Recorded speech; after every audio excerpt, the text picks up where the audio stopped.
भक्तन की, श्री वृंदावन धाम की, सद्गुरुदेव भगवान की। शिवार्थ आगरा से। गुरुदेव भगवान आपके चरणों में कोटि कोटि नमन। महाराज जी, मेरा प्रश्न है कि आपने एकांतिक वार्तालाप में एक बार बताया था कि आपको एक साधु महात्मा जी ने बताया था कि बच्चा जैसा बनना है वैसा सोचो, जैसा सोचोगे वैसे बन जाओगे। तो महाराज जी आपने बोला था कि हमने ये बात अपनी डायरी में लिख ली थी। तो महाराज जी आपने अपनी डायरी में और क्या क्या लिखा है महाराज जी? हम क्यों बताए? भाई वो पर्सनल डायरी है। संतों से जो सुना, जो अनुभव हुआ, वो 2 डायरी बनाए। एक सन्यास की डायरी है और एक वैष्णव मार्ग में जब चले तो इसकी डायरी। अब कई वर्षों से कुछ नहीं लिखते, नहीं पहले कुछ ना कुछ, अब तो बस शांत। अब किसके लिए लिखे, क्या लिखा पढ़ी करे? अब तो बस जो समझ में आ गया है कि हर समय प्रभु का चिंतन करना है, तो जहाँ एकांत बैठे बस शांत प्रभु का लिखा पढ़ी दोनों बंद हो गई है। महाराज जी हमने वो डायरी पढ़ी है, हमें लगता है कि वही उसी के सूत्रों का विस्तार कर रहे हैं विविध प्रश्नों के माध्यम से उसके उत्तर देके। महाराज जी वही सत्संग, हजारों घंटों का आपका प्रवचन है, वही सूत्रों का विस्तार है महाराज जी, क्योंकि जितने भी सूत्र उसमें लिखे हैं वही विस्तार में आप उसका नाम जब। हाँ, दे दिया था कुछ दिन के लिए इन लोगों को, दे दिया था कि आप लोग जो चाहो नंबर उतार लो अपने जीवन में, उसी से कल्याण होगा। क्योंकि उसमें संतों के वचन हैं जो भ्रमण करते रहे, जहां जो संत बोले वही लिख लिया। तो संतों की यथावत बात मानी जाए तो कभी माया में फंस नहीं सकते। यथावत बात मानी जाए, कभी माया में नहीं फंस सकते। मेरा प्रश्न ये इसमें ये भी था कि हम संसार में रहते हैं, तो हम जितने संसार वाले हैं वो भगवान से जुड़ने के लिए ऐसा क्या लिखे दिए जो आपने डायरी में लिखा है, उस तरीके से कुछ आप बता दीजिए हमारे जो आप विचारों को बता दीजिए। अगर आप एकांतिक को सुनोगे तो ये सही बात कह रहे, सब डायरी के है। एकांतिक में जो देखो, हम बच्चा तुम्हें सबसे बता रहे हैं, हम ज्यादा पढ़े लिखे नहीं हैं, हम कक्षा 9 पढ़े हैं गांव के स्कूल में, बस इसके आगे हमने नहीं पढ़ा। कोई व्याकरण शास्त्री या कुछ नहीं, और भगवान की शरण में होकर मांगा खाया और निरंतर भजन करने का अभ्यास किया। आज जो आप लोग लाभ ले रहे हो वो हमें लगता है साधुता का ले रहे हो। जो संत महात्माओं से सुना, सीखा, अनुभव किया, वो बातें आपको बता रहे हैं सरल भाषा में। तो हमें लगता है पढ़े बढ़िया है, पर पढ़ करके चले उसी मार्ग पे, और जो उनको पढ़ना नहीं आता वो हमारी तरह जैसे हम गंवा रहे हैं, बस राधा राधा राधा राधा राधा पहुंच जाओगे। देखो मरा मरा कह करके जब वो जीत गए, माया पर विजय प्राप्त कर ली, तो हम राम राम कह के जीत ले जाएंगे। तो राधा राधा जपो, अच्छे आचरण करो, पवित्र भोजन करो, माता पिता परिवार की सेवा करो, इसी से कल्याण हो जाएगा, इसी से कल्याण हो जाएगा। अपने परिवार को भगवान का स्वरूप समझो। अब माता पिता से प्रेम नहीं, भाई भाई का प्रेम नहीं, परिवार में प्रेम नहीं, लड़ाई झगड़ा हिंसा, ये सब खूब अच्छे से जियो। मनुष्य जन्म अच्छे से जीने के लिए मिला है। ये गंदे आचरण, गंदा भोजन, गंदा व्यवहार ठीक नहीं जी। आयुष गर्ग जी। महाराज जी मैं जीवन में उस मुकाम पर पहुंच चुका हूं जहां यदि कोई और होता तो वो अत्यंत प्रसन्न होता। मेरे जीवन में प्रगति भी हो रही है, लेकिन फिर भी मेरे भीतर सच्ची प्रसन्नता का अनुभव नहीं होता। महाराज जी ये आंतरिक आनंद क्यों नहीं आ रहा और इसे कैसे प्राप्त किया जा सकता है? प्रकृति के पदों में या प्रकृति के भोगों में या प्रकृति रूपी संपत्ति में आनंद है ही नहीं, तो आपको कैसे मिल जाएगा? भ्रम से आनंद लग रहा है, आनंद तो परमात्मा में है। कोई किसी भी पद में हो, अगर उसके हृदय का आज तक कोई अल्ट्रासाउंड एक्सरा नहीं तो किया जाए तो आपको दिखा दें हम कि देखो कितना संतुष्ट है, ये कितना जल रहा है। थोड़ी देर के लिए गर्व होता है कि मैं अमुक पदाधिकारी हूं, पर उससे कोई सुख तो नहीं मिलता ना। सुख तो भगवान में है। सच्चिदानंद प्रभु का जब हम सुमिरन करते हैं, जब उनसे चित्त जोड़ते हैं तो कुछ ना हो।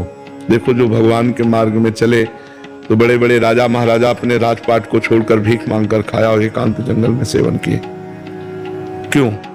अगर उसमें सब सुख था तो ऐसा क्यों? जैसे भरतरी जी महाराज चक्रवर्ती सम्राट थे, भरत जी महाराज चक्रवर्ती सम्राट, सब छोड़कर गंडकी नदी के किनारे भगवान का भजन। तो हम ये नहीं कहते कि सब छोड़ो, लेकिन सब करते हुए राधा राधा तो रट सकते हो ना। मांस मत खाओ, किसी जीव का मांस मत खाओ, मदिरा मत पियो, पराई बहन बेटियों की तरफ गंदी दृष्टि मत करो और नाम जप करो।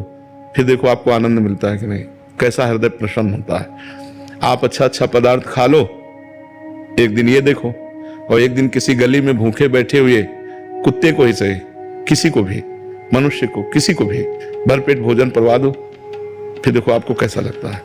अच्छा पदार्थ खाने पर भी आपको शांति नहीं मिली जो आप दूसरे को जब पवाया और वो ऐसे किया ना ऐसे, तो आपके हृदय में जो शीतलता होगी वो होगी भागवती। बिना आध्यात्मिक सुख के मन शांत नहीं हो सकता। हमारा मन एक अव्यक्त प्रेम की तरफ बढ़ता जा रहा है। हम जिस व्यक्ति वस्तु स्थान से प्रेम करते हैं वहां से वो हट जाता है, नहीं हट जाता। थोड़े दिन तो लगेगा, थोड़े दिन जैसे नया नया कोई भी पुरुष स्त्री मिले, समाज मिले, पद मिले, पैसा, तो एक थोड़े दिन तो लगेगा, फिर इसके बाद वो वहां से अनमना हो जाएगा, फिर वो दूसरा चाहेगा, क्योंकि उसको जो चाहिए वो मिल ही नहीं रहा। उसको चाहिए अखंड आनंद, उसको चाहिए प्रेम, उसको चाहिए शांति, एकदम आनंद। और ये केवल भगवान में मिलता है, ये रुपया पैसा में नहीं मिलता। रुपया पैसा में बढ़िया शांति है, कहीं भी अगर सुख शांति है तो वो भगवान के नाम और भगवान के चरणों में है। ये रुपया पैसा नाना प्रकार की ये सब मनोरंजन है, लेकिन मन विश्राम वहीं पाएगा जहां अनंत सुख का, और अनंत सुख भगवान में है और अंत वाला सुख यहाँ है। हर सुख का अंत है कि नहीं इसमें? भाई बहुत भूख लगी तो भोजन बढ़िया लगा, लेकिन पाते पाते अंत होगा ना भोजन का, पाते ही थोड़ी रहोगे। थोड़ी देर के बाद फिर वही पदार्थ आपको दिया जाए जो बहुत बढ़िया है, आप कहोगे बस यार। अगर थोड़ी जगह है तो थोड़ा ले लिया और फिर इसके बाद कहोगे बस, गुस्सा आ जाएगी। अगर फिर डाल दे तो वो उठ के चल जाएगा, मतलब इतनी अरुचि हो जाएगी। हर भोग का अंत है, तो अंत वाले भोगों में जो सुख है वो अंत वाला है। और हमारा मन भगवान का अंश है, ये अनंत सुख चाहता है, असीम सुख चाहता है, प्रेम चाहता है, शांति चाहता है। ये तो सिर्फ भगवान से मिलेगी, संसार में तो है नहीं। क्यों? आज तक बताओ कोई धन प्राप्त करके शांति पाया हो तो हमें बताओ। कुछ ना कुछ धन तो सबके पास है, शांति मिली क्या? परिवार प्रेम है क्या? कहीं मोह हो सकता है, प्रेम नहीं। कहां आनंद है? विचार करके देखो। अब लोग आनंद मनाने के लिए पार्टी करते हैं, पार्टी में शराब पीते हैं और गंदे भाव प्रकट होते हैं उनसे। इनमें आनंद है क्या? आनंद है आत्मा का, आत्मा आनंद। बाहरी किसी नशे में आनंद थोड़ी। देखो नशेबाज आदमी बर्बाद हो जाता है। तो भाई कुछ भी उन्नति हो वो सांसारिक है और वो नाशवान है, आज नहीं तो कल वो मिट जाने वाली है।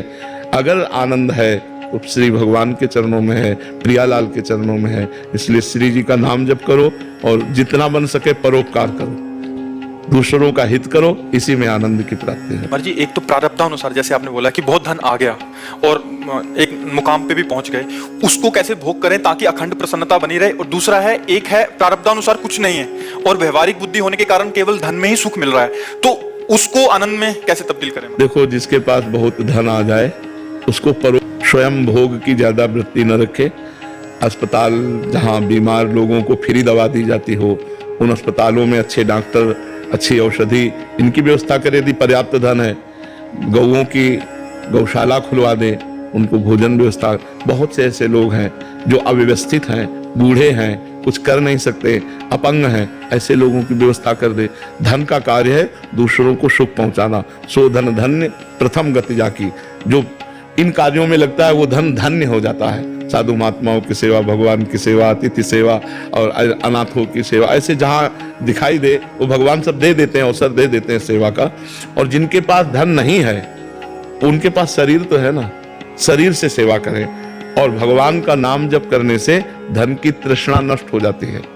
धन हो या ना हो, वो जितने में उसमें राजी होने लगता है।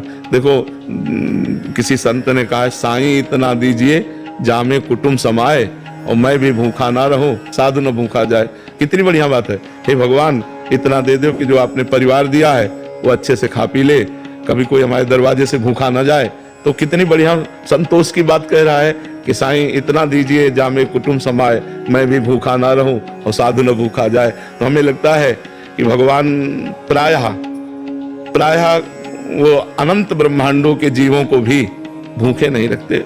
अब हमारा कर्म ही बहुत बिगड़ा हो तो बात अलग है, नहीं पशु पक्षी जलचर भूमि में रहने वाले कितने जीव, सबको भगवान आहार देते हैं, सबका पेट भगवान भरते हैं। तो भगवान के भजन में इतनी सामर्थ्य है कि वो धन की तृष्णा का नाश कर देगी, और दूसरों की सेवा में इतनी सामर्थ्य है कि धन को सार्थक कर देगी। आपके पास जो धन है वो सार्थक हो जाएगा। नहीं तो क्या, जाना तो है ही यहाँ, चाहे जितने करोड़ बैंक में जमा कर लो, जब मरोगे तो चवन्नी थोड़ी जाएगी। और अगर आपने उससे किसी का हित कर दिया है, किसी को एक बार भोजन भी पवा दिया है, वो आपका पुण्य बन गया, वो आपके साथ जाएगा।